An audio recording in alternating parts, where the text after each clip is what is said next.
So I grew up in the Waterloo, Cedar Falls area, which for Iowa is urban. Of course, other places in the world would say that's a tiny village. But it was urban enough where I didn't have any exposure to what we'll call the wild. And I grew up in a Christian home. I left to go to undergrad. I graduated from Cedar Falls High School and then went to undergrad at Central College in Pella, and it was pre-med. And because if you had good grades back in the early 80s, you either were going to be a doctor or a lawyer. I'm like, well, we'll try that route. And I was miserable. And I was, providentially, the Lord provided an advisor who could tell I was miserable.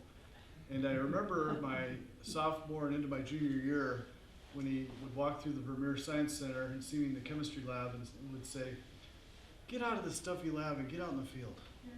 Get out in the field.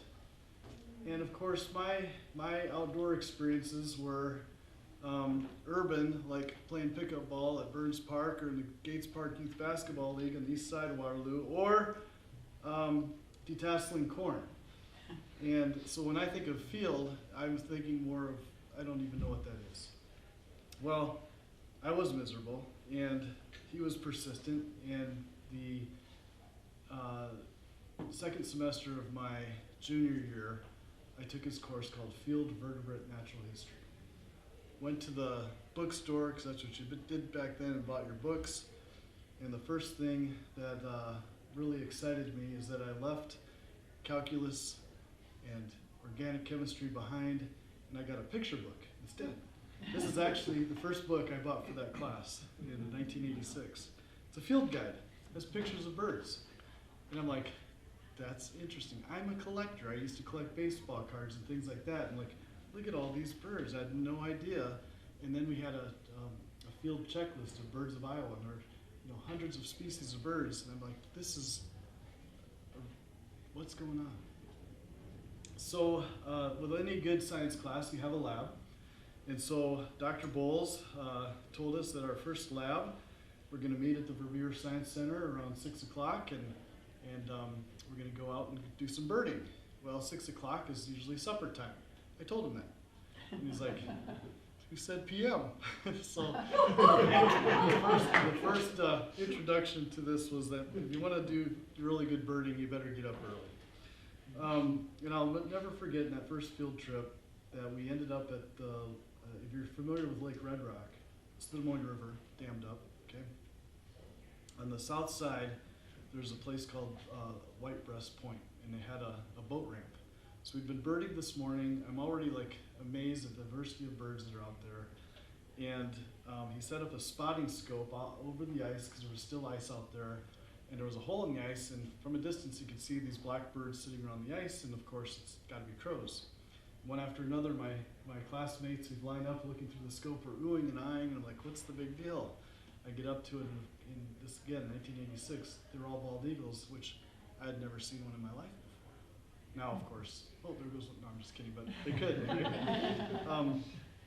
Now they're more numerous than crows downtown. But for me, it was an aha moment. And Dr. Bull said something else at that moment. He's like, he could see the light bulbs, going off, and said, you don't have to be a doctor. I needed someone to say that, because there's always that kind of intense pressure of, you need to be an achiever and you need to be approved by those that you love. And I called home, and my father said, follow your heart, son. That was awesome. My mom, of course, can you get a job doing that? Which is a very practical question. We'll see. Since I got started so late, I was encouraged to go to a school that didn't pigeonhole me into a professor's research. So if I were to go to Iowa State, I'm pretty much going to do exactly what that professor has gotten grant money to do. And they said, you should probably go to a school that gives you a little more freedom. So I actually went to University of Northern Iowa. And while I was there, worked under a world-renowned taxonomist, ectoparasite biologist and taxonomist named Nixon Wilson, who happened to be buddies with my undergrad professor when they were undergrads at Earlham College. So they kind of had that background, Quaker background. So anyway, it was great studying under Nixon, and then my first grad class was at Iowa Lakeside Lab, so that was my first kind of working through the University of Iowa. So I'm up at Okoboji, and a friend of mine who was in that class, he was actually the field assistant for the undergrad class at Central, happened to be up there. He goes, "Want to go out for some, Mexican?" "Sure." He's like, "Hey, I got some money from the DNR to trap and band hawks along the Mississippi River. What do you think?" I'm like, "Yeah, you get paid to do that?" So fall of 1987, I had my own blind. If you're familiar with Dubuque, just north of Dubuque is the Balltown Ridge. Bright Box restaurant is like, that's what everybody knows, whatever. And so I had a blind in a pasture.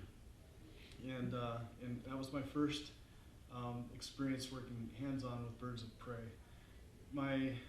Later on that year, in determining what's my research going to be, what am I going to do my thesis on, what research am I going to work on, if you're at all familiar, we used to have a state ecologist with the DNR named Dean Rosa, and Dean was a friend of Nixon's, and he came up to you and I, and he laid out some projects, some questions, field questions, and the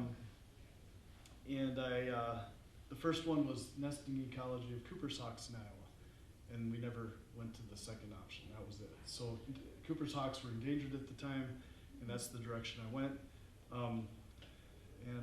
So anyway, finished my grad work, and then in 1990, a friend of mine who's a falconer, we were just chatting about life direction, and she said, "Yeah, the Raptor Center down in Iowa City at the University of Iowa, the founder who started it in '85, he left, and he's they're going to be hiring, and I'm going to apply for that job. You better not." I'm like, "Sorry, you told me, I got to do it."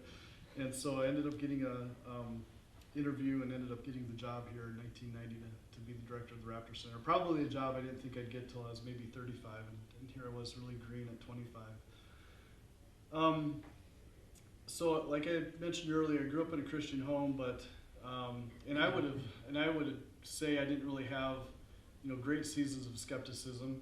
Most of my, even though Central College is an RCA school, I know several of the scientists were not necessarily hold to the Christian worldview, and so I was approached with a lot of things that were challenging to my faith.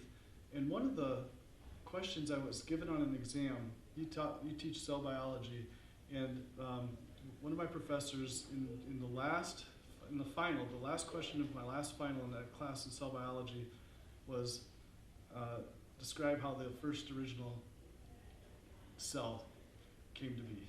And I'm like, that takes a lot of faith to believe it just came together. And that for me was a big turning point of, I can't believe that it's a godless universe, that there must be, at least at the very least, somebody putting this together and getting this thing started. But I was living as an atheist. I was living as if there were no consequences. I might say I believe these things, but as James says, you can believe, even the who believe, right? Even the demons believe. And I was living like that. And so I got here at the University of Iowa, began my work. The first winter, the guy that hired me said, "I want you to start a nature camp for kids," the summer of '91. Well, my only teaching experience really had been UNI as a teaching assistant or at Kirkwood as an adjunct. So doing a nature camp for kids was really outside of my, sweet spot. So I said, first let's call it wildlife camps, a little bit more exciting.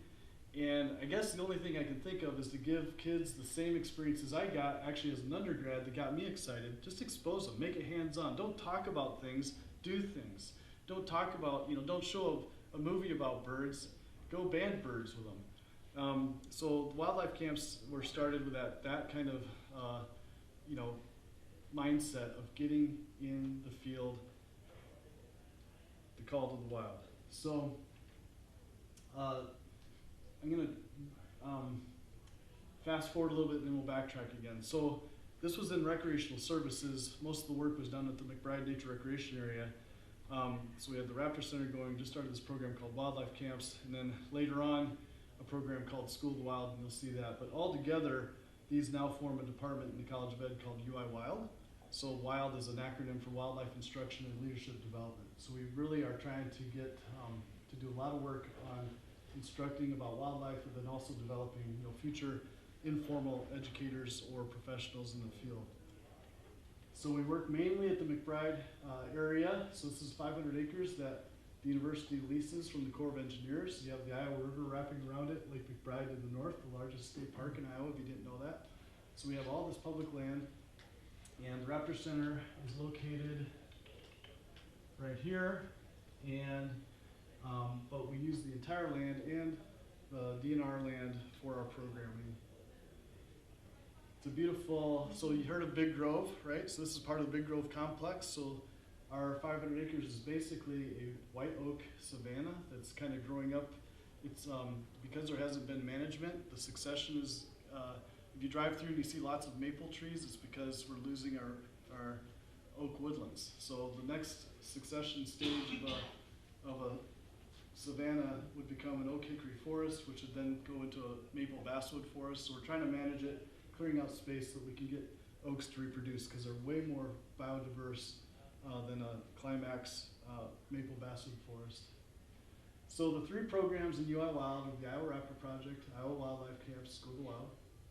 And again, we like to do things hands-on stuff. I don't know, we've had hundreds, probably thousands of kids who've had an opportunity to hold black-capped chickadee in their hand. Black-capped chickadee is one of the toughest birds out there, ounce for ounce, but the funny thing is when you put them on their back, they'll just lay there. And they'll lay there for minutes. But here's one that we abandoned. You can see the band on it right there. And then usually the last child that has it, we have them just lower their hand like that, and then the chickadee actually just kind of slides out and then flies away. Kids really enjoy that. Only once have I seen one bounce off the ground. All right, so the Iowa Raptor Project is like I said, the original program. We focus on research and education. Here's a sharp-shinned hawk that we had banded. And so in the fall, we do a lot of hawk trapping. In fact, yesterday I was out with Liz Crooks, director of University Pentecost Museums, and we caught a redtail. It's a beautiful bird, but here's a young redtail and an adult side by side by one of our prairies. And then last year we caught a red-shouldered hawk, which is a state endangered bird. That's the first one we'd ever caught. And then this year we caught 3 more, so that was pretty exciting. Then we also engage in winter raptor surveys. Here's a snowy owl that Adam Chi and I found near the Hawkeye Wildlife Area a few years ago. We do, the Hawkeye Wildlife Area, we have a loop that goes all the way around it, and then every week we do a survey of birds that are that we can see on a driving route, and just trying to get a long-term population study of what's using that area. Then in the breeding season, we've done some American kestrel work. American kestrels are on the decline, and they're a really easy and beautiful bird to work with. This is a male American kestrel that we had caught during the winter and banded. And then Holly Anthony, our Raptor Project assistant director, and Tom Billerbeck, who's a land manager with the Hawkeye Wildlife Area, are erecting these kestrel nest boxes throughout the Hawkeye Wildlife Area. Is the sparrowhawk another name for the American kestrel? Yeah, so the sparrowhawk, so we get in problems with common names, right? So Falco sparvarius is the American kestrel, and but in Europe there is a sparrowhawk, which is an accipiter, which is a true hawk. These are falcons, so they're American kestrels. This is another issue because kestrel is a European thing.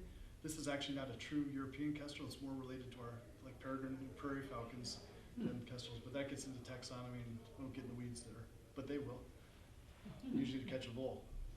Anyway, so for education, we have a variety of birds of prey that are non-releasable. So this is Wanago, who is missing an eye, but also human imprinted, which makes it doubly non-releasable. It's a great horned owl, and it's open to the public to come walk through. If you haven't been there, it's kind of a fun place to hang out. Then one of the more popular programs that just started in 2021 is the Raptor Ambassador Program. University of Iowa Athletics approached us and asked us if we would be interested in flying hawks at Kinnick, and then also bringing birds to the Carver events. And as you can imagine, it's exponential exposure for the work that we're doing. And so since 2021, we've been flying hawks at Kinnick before games. So Hercules was the first bird we flew. She made a couple flights last year. Now we're using a Harris's hawk called Walter. And that's I wanted to call him Savage because there was an ornithologist in Iowa named Walter Savage, the only one to ever report a Harris's hawk in Iowa back in the late 1800s. And everybody said no to Savage. I don't know why, but you can imagine why. It has some connotations. But anyway, so we are doing those programs as well. And then the wildlife camps program I was telling you about started in '91. So my old boss, Warren Slayboss, was the one that kind of said, hey, let's make this happen, and so we did. And so we wanted to do hands-on wildlife experiences or fingertip experiences. This is actually our daughter Ava with a gray tree frog, and then we also blend it with that adventure recreation. So we talk about, there was a great biologist from Wisconsin, her name was Frances Hammerstrom, and she wrote a book called Birding with a Purpose. And we've added some recreational elements to our wildlife camp program, including stand-up paddleboarding.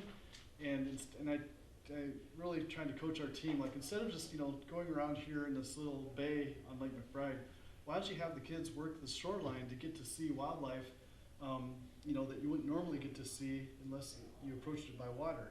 And we'll call it boarding with a purpose. So that's kind of what we do. Like a lot of what we're doing is like, it might be adventure rec, but it's actually for the purpose of getting in tight on some things. So on the right, we haven't done this in a few years because the staff we had that was trained to do it took another job, but we'd like to bring it back. But on the right, I don't know if you can see this, but we had kids as high as 40 feet up in a tree doing recreational tree climbing. And this is behind our hawk shelter. It was part of our hawk camp or our woodland camp.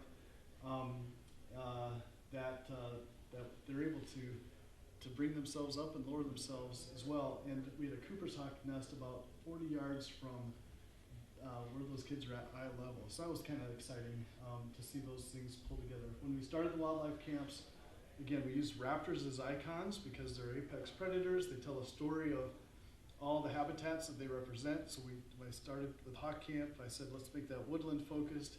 Falcon Camp Prairie focused, Eagle Camp Wetland focused, and we've added a bunch of other camps along the way.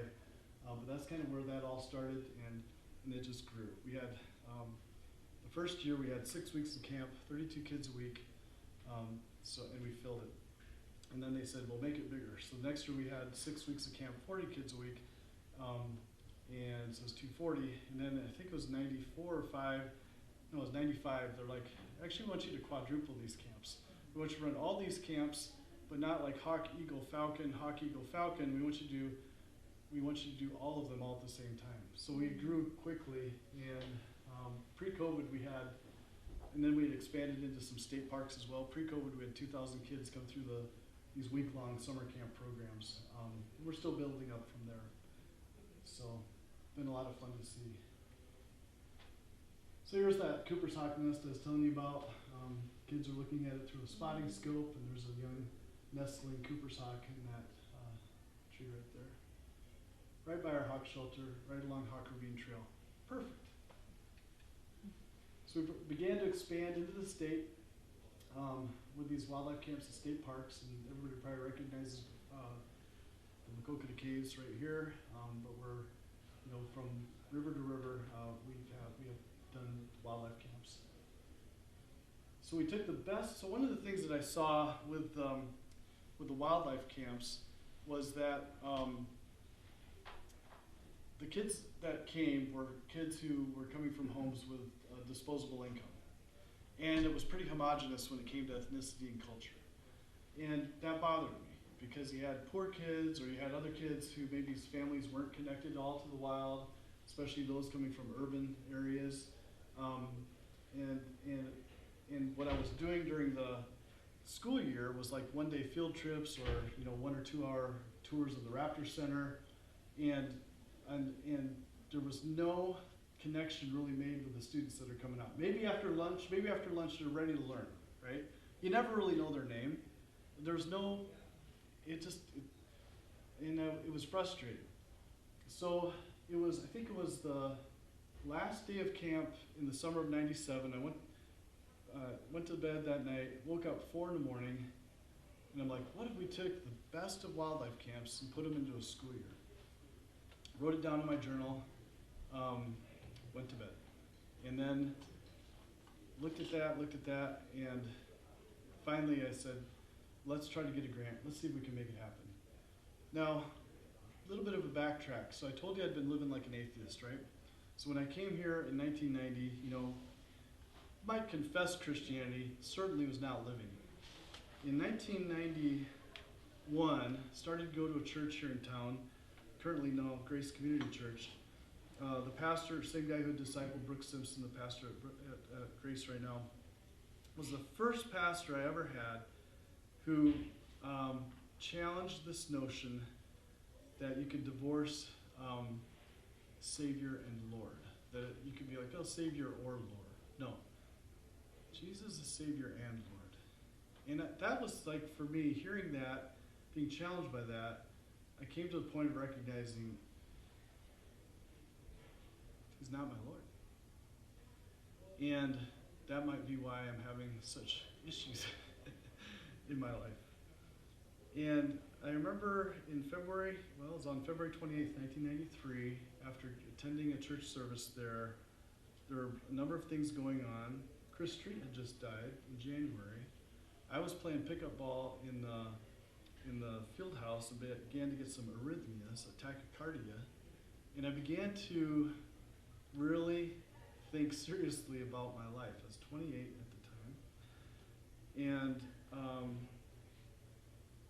it all came to a head. All I can say is there came a very serious point of just having to confront the reality of who I was pretending to be, and who I was supposed to be. And it was after that service on February 28th, 93, I went home, had a house here on Melrose Court, fell on my face, cried out to God, and just said, I want to follow you, but I can't. Like, I don't have the power to. There's things in my life that were like addictions that I just couldn't escape. And it was no audible voice, but it was like God saying, finally, you can. Of course you can. And, I didn't really grow up in a house that had a really strong pneumatology, like the understanding of the power of the Holy Spirit. Actually, if anything, it was like the Holy Ghost. You gotta be careful about those folks that are all moved by the Holy Spirit. But that was like, for me, the first awakening of the third person of our triune God, that is the one who gives us life and who empowers us to do His good will. And so that was the turning point for me, where those things that were controlling my life, though they're always a temptation, and though we all are on that journey, that was when there was transformation. Now, during that time on the side, so Field and Faith together, right? I was serving as a volunteer youth pastor at Grace. They asked me to come on full time. I'm like, this is Iowa City. There's no way I can be a pastor here without theological training and equipping. And I'd been thinking about seminary. But the other thing I'd been thinking about too was my work. Have I really been giving the University of Iowa, as a public servant, my very best? And the answer, I looked in the mirror, it was no. Even though we had success in these programs, I didn't feel like I had given it my absolute best. I didn't feel like I had really, I didn't know if my work here was done or not. I began thinking about seminary. I had a friend, we joked about this letter to Titus, where Paul writes to Titus, the reason I left you on Crete was to finish the things that were left unfinished. And I kind of felt like Iowa City is Crete, like I still had stuff to finish. And so when I applied for the CPA grant to start School of the Wild, to bring in these 5 Iowa City schools as pilot schools, it was kind of like my throwing out the fleece. You give us this grant, I'll stick this out, we're going to see through this development of School of the Wild. I don't get the grant, I'm done, my work here is done, I'm going to seminary. Well, I was never so disappointed to get a grant from the EPA. Not really, I wasn't disappointed at all. I was really glad that I had clear direction. Okay, this is the way we're going. So spring of '98, we started School of the Wild with these 5 days. We'll get to the 5 days of this experience, and then I got a REAP grant from the DNR to bring the remaining 12 schools at the time. There were only 17 elementaries at that time. And so 98, 99 were the pilot, years. And then 99, 2000 was the first year where every school in Iowa City paid their own way and came out. And then I knew, like, okay, there we are. So School of the Wild, like I mentioned, we have a 5-day rotation. If you have 60 students, you divide them into 12, and then they'll see a different instructor every day. We train Iowa City teachers to teach Woodlands, and they are rewarded with a lunch at the spillway, which there's no water running right now, but it's a beautiful spot. We spend a day in the wetlands. Here, actually, a Hills Elementary student scooped up a net and said, "What do I got here?" And we're like, "You've got a central newt that's state threatened. It's never been found in Johnson County." What? Super cool. AP picked up the story and it was super fun. Prairies. So this is Jay Gore. She's our School of the Wild director. And so prairies, we've got a hillside prairie. Iowa, of course, was dominated by prairie. We have less than 0.01%. And here's part of that 0.01%.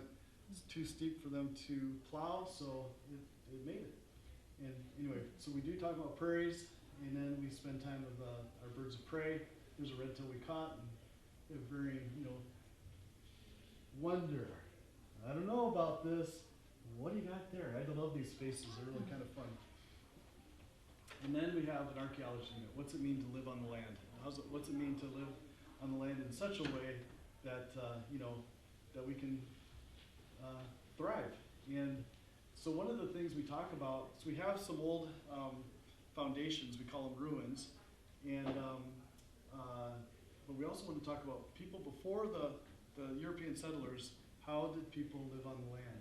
Well, this is Jonathan and Suzanne Buffalo from the Meskwaki Nation, and Cherie from the Office of State Archaeologists. And we talked to them about, would you be willing to come? We want to talk about wiki-ups and structures that were here before. Would you be willing to come and talk to us about it? And they're like, we'll come and help you build it. And it was so cool to have their blessing. Instead of us talking about our Meskwaki neighbors right upriver, they actually came and initiated this part of our teaching, and it was really, really a moving moment. So, but archaeology is still, that's one of our 5 rotation. Well, I mentioned Jay Gorsh. He had been in charge of bringing wildlife camps to state parks, and in his building of relationships statewide, he had people say, "What do you do during the school year?" He's like, "Well, we have this program called School of the Wild, where every kid gets to come out." And they're like, "We want that here in our county." So the first county to come on board was Decatur County, down on the Missouri border. And they had, there's 2 school districts there. There's Lamoni, and then there's Central Decatur. And they had a shared superintendent, and that's why they said, we want all the students in Decatur County to get a School of the Wild experience. And actually, we don't want just 6th graders, we want 5th graders too. So the 5th graders go to a county park, and the 6th graders go to a state park, and they were the first to jump on board, and now we'll be in 35 counties this year, and we're trying to fill the state with gold. We want to see every kid get a chance to have an opportunity to be out in the wild for an extended experience. In the state of Oregon, which you can imagine, they put tons of money into programs like this. They have outdoor schools, what it's called, where there's funds available for schools to do something like this. And the director of that told Jay, because we have schools like, hey, we can do 2 days. We're like, that's not School of the Wild. School of the Wild, it has to be 4 or 5 days, because it isn't until what we've seen, like day 3, where kids really get connected. And the guys in Oregon say the same thing. It's like day 3 is the magic day. It's like the switch really comes on, and students who might have been like nervous or uncomfortable before really seem to embrace it. And we've seen that here in town as well. So, yeah, so School of the Wild is growing, and there's even, there's states, well, Missouri, Illinois, Wisconsin have also, they want to know, what are you guys doing here? So 2 years ago, we moved from recreational services to the College of Education, which is a really good fit for these educational programs. And we've had some tremendous support from Dean Clay, who's an outdoorsman himself. He understands all the conservation education components of what we're doing.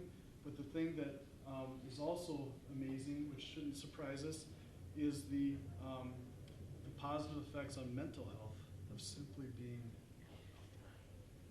one of the things that we do is we don't have like a rotation of, okay, on this hour we're going to be doing this, on this hour we're going to be doing that. We have these big subject areas. We put the watch away, just be back in time for the bus to go, basically, and that allows the teachers to kind of teach with the flow. If their kids are really into this, then we'll go longer. If there's something that comes up, like a central newt, maybe we're going to take more time discussing that. So it's really been a cool model. We keep it simple, and it's been a lot of fun. So here we are, field and faith, and you know, are these things that are separate? We have our life in the church, and then our life in the work. You know, come on. You can't divorce your worldview from your work. It's impossible. Everybody has faith. Everybody has faith. My atheistic friends challenge me on that, like, no, every one of us has presuppositions we're holding on to. We all have faith in something. Even an agnostic has faith that you can't know. Think about that. And it's one of the things in seminary. So I left. So once I got the School of the Wild up and going back in 99, 2000, then I left to go to seminary. And I visited 9 different seminaries, and the one in Grand Rapids Theological Seminary just felt like home. And that's where I ended up going. And met my future wife there, and one of the first classes that I took was on Christian worldview. And I don't know if you've ever read this book. This is one of the books we read, The Universe Next Door, James Sire. So Maria knows him. That was really helpful for me to understand, you know, I left to go to seminary so that I'd be able to engage with people like my friends who are skeptics here in Iowa City.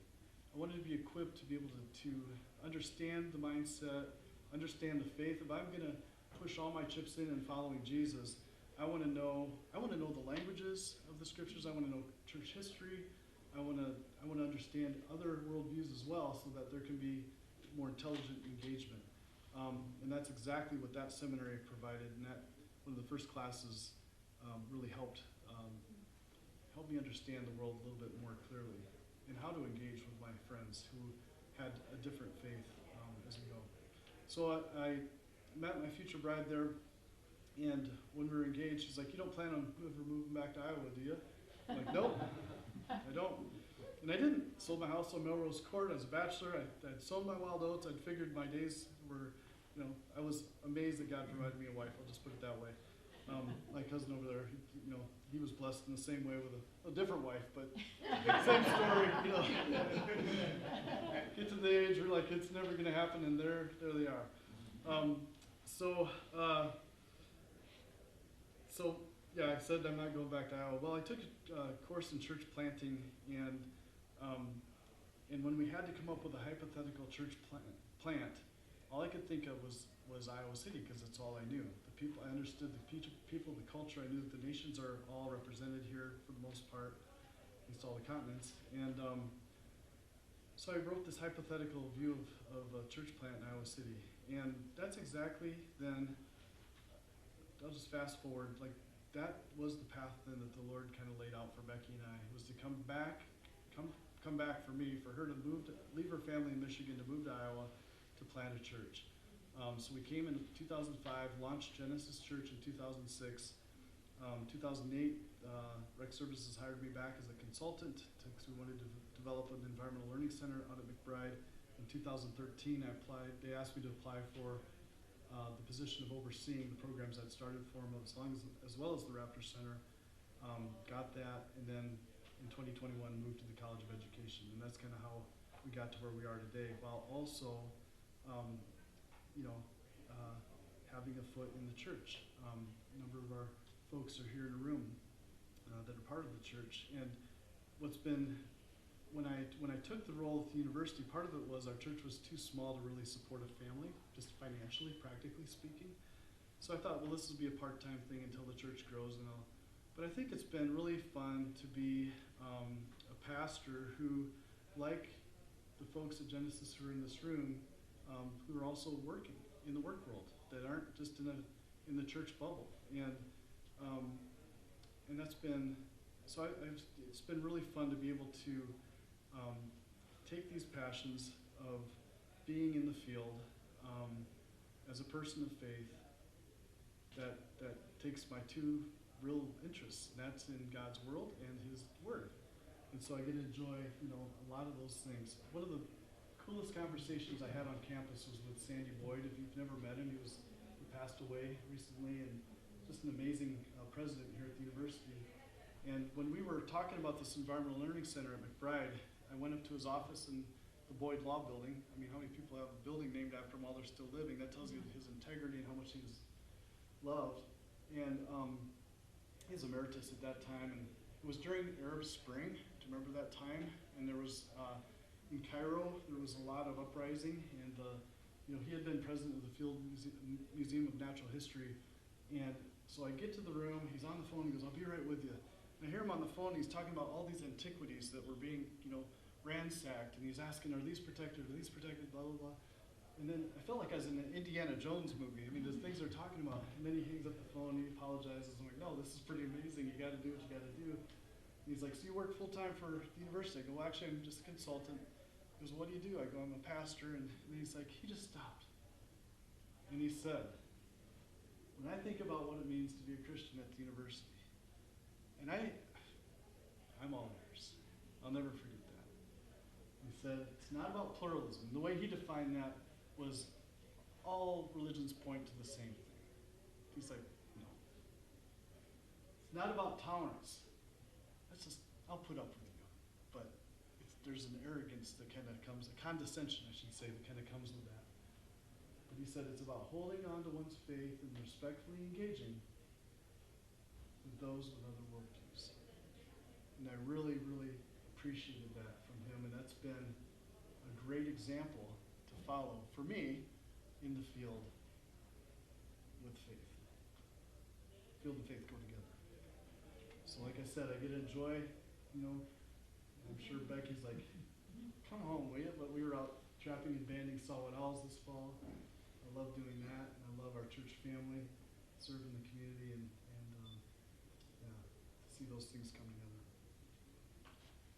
So get out in the field, whatever field you're in. And we have the call of the wild. Jesus spent much time in the wild.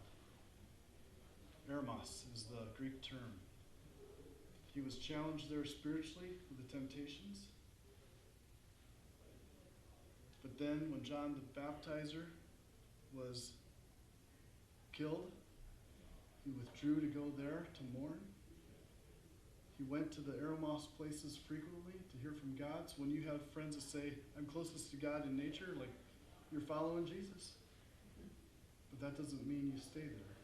You come together in community and you encourage one another in the way. That's all I got. So, thanks.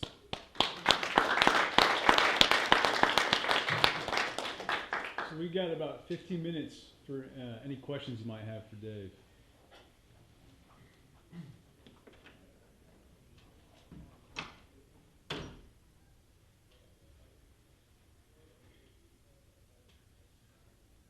Dave, I got a question.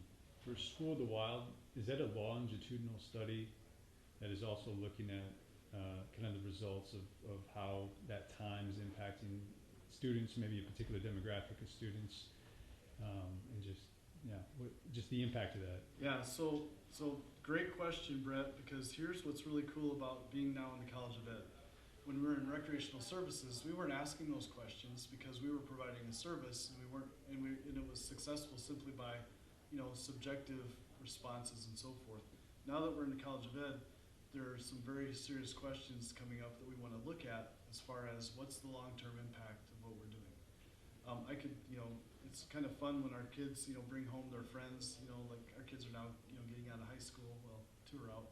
But they bring home friends, it'd be fun. I always enjoyed asking them, like, "Oh, do you remember School of the Wild?" And a lot of them didn't know I was even part of it. Like, "So what did you think?" And almost like 95 to, or plus % would just glow with, "That was the best week of my school experience." Now, does that mean because you were out of the classroom, or like what made it the best, and does it have an impact? So when we initially looked at this, I very early on, wanted to look at three things. Could we talk about, I didn't bring it up here, but what we've seen is the need to awaken an awareness to the outdoors and just the wild, to then nurture appreciation, because just being aware doesn't make you appreciate, and then inspire action, like become good stewards. Genesis 2:15. When I took Hebrew, it just jumped off the page at me, because basically when in the creation, Genesis 2 narrative of creation, where God forms Adam out of the Adamah, lots of word stuff going on here. So Adam, Adamah, Adam, man, Adamah, ground, earth. Okay, when he formed Adam out of the ground and planted him in the Garden of Eden in Genesis 2:15, it says to serve and to protect, literally. The words are abad and shamer, to serve and protect. So I love these university police cars that go by that say Genesis 2:15. Don't even know it. Well, now they do. So, but yeah, and that's our role. So in the very creation narrative is this issue of humanity is made to be God's stewards of His good creation. And so I love that, and I love that the work that we're doing in inspiring action really plays well into my faith core. Others come at it from a different faith perspective, and that's fine. But that's the direction where I come at it. It seems to be really congruent. Yeah. So, Yeah. but I'd love to see, more than it was fun. Like, did it change your view and respect of the land, and eventually your role, or currently even as your role as a citizen, how you're going to live on it? Right. Yeah. Yeah. Do you find challenges, I mean, like with the kind of screen technology, for instance, you just look at the number of people with earbuds who walk around campus and they miss all of this stuff there's so much action and wildlife happening. Yeah. Do you find is there a persuasive thing that's been more difficult with this kind of rise? Either for kids or even for adults that you encounter. I don't know how much like adult kind of contact you get on this kind of persuasive role about what's happening. Have you seen shifts? Is it pretty much the same?